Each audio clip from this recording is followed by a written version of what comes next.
Hello, I'm Heikki, and today I'm going to show you the difference between the standard power valve system and the VHM power valve system for the KTM 65. First we have to disassemble the standard power valve system. Take off the cover, the nut, the membrane, the base, the spring and the valve. The only two parts we need in the new system is the valve and the membrane.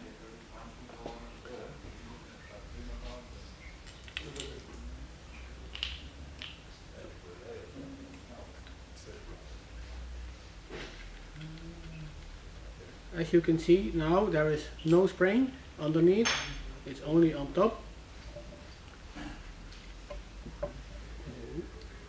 And this makes it adjustable with the nut.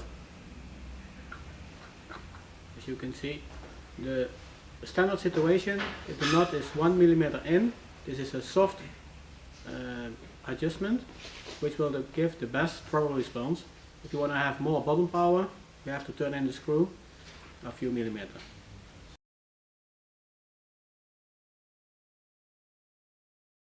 Thank you for watching and see you next time.